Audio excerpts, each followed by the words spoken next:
সারা রাত ধরে বুড়ির বাড়ির ঢেকিতে ধূপ ধাপ করে শব্দ চলল। জলদি করো, জলদি। ওরে বাবা রে, আর কত কাজ করতে হবে।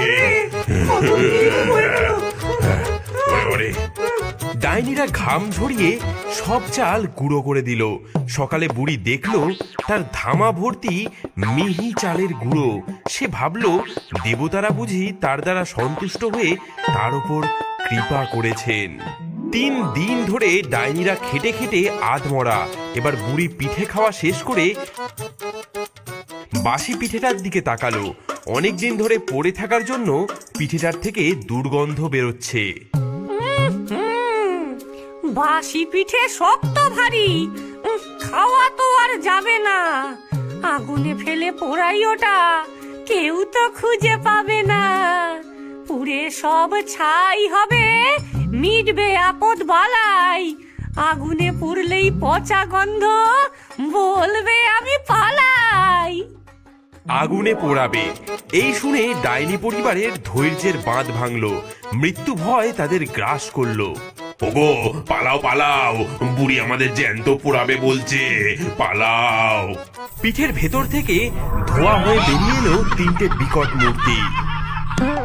থামো থামো গো দয়াময়ী বুড়ি, আমাদের পুড়িও না, দয়া করো। দোহাই মা জননী, আমাদের মেরো না, আমরা তোমার সব হুকুম মেনেছি। আমরা 10 ঘড়া গুঁড়ো এনে দিয়েছি, নারকেল কুড়েছি, সারা রাত ঢেকেতে চালও গুঁড়ো করেছি, তোমার সব কাজ করে দিয়েছি, তবুও আমাদের পোড়াবে। আমাদেরকে ছেড়ে দাও, দয়া করো। হ্যাঁ, ওরে বাবা রে, ওমা,